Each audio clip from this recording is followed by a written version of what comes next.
course, some observers have thought that perhaps the patients that Dr. Freud saw in Vienna of this period were often individuals who were repressed sexually. Oh, yes. And then perhaps that so many of these patients having been of this type, yes. That this may have been one thing that sort of reinforced Dr. Freud's ideas. Well, that is certainly so, that in the end of the Victorian age, there was a reaction going over the whole world against the taboos, the sex taboos, as one called them.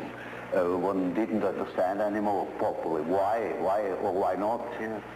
And Freud belongs into that time, a sort of liberation of the mind of such taboos. The research comes to the question of the unconscious.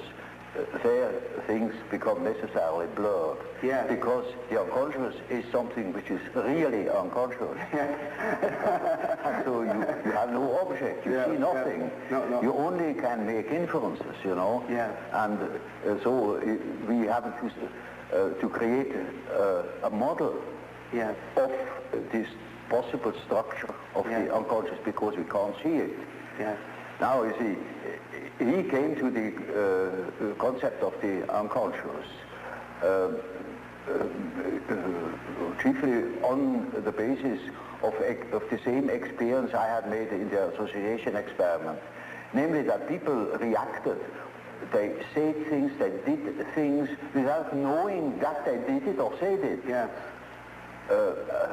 And this is something you can observe experimentally in the association experiment, where people cannot remember afterwards what they did or what they said in the moment where a stimulus word hits the complex. With the reproduction, in the so-called reproduction experiment, you go through the whole list, and you will see that the memory fails where there was a complex reaction. And that is the simple fact Freud has based his idea of the unconscious on, because that is kind of what you can see time and again, that people, for instance, make a mistake in speech, or that they say something which they didn't mean to say, that just make ridiculous mistakes, you know.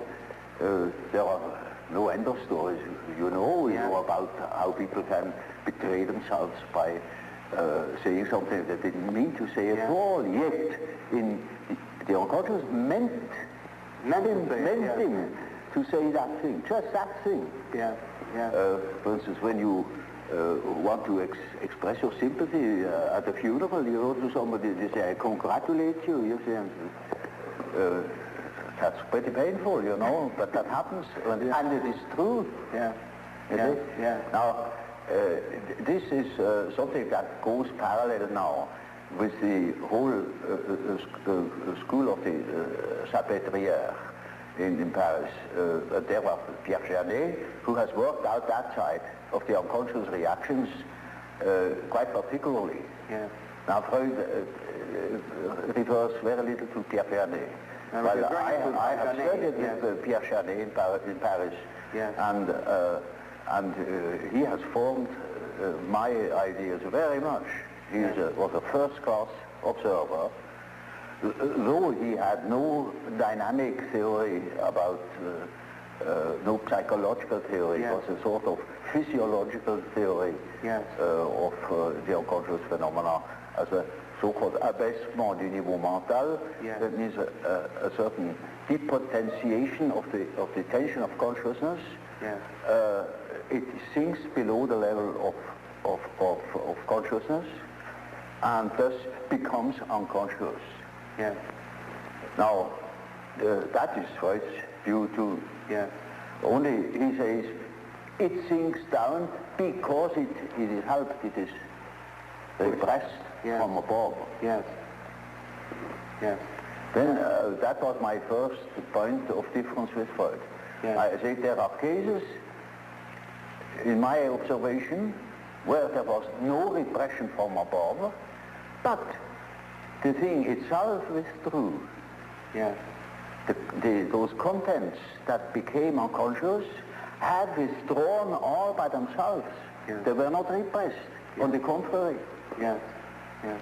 They had a certain autonomy. There I discovered the concept of autonomy. Yes. And that these contents that disappear have the power to move independently from my will. Either they appear when I want to say something definite, they interfere and say and speak themselves instead of what I wanted to say. Yes. Or they make me do something which I didn't want to do at all. Or they withdraw in the moment where I want to use them. Yes. They suddenly disappear.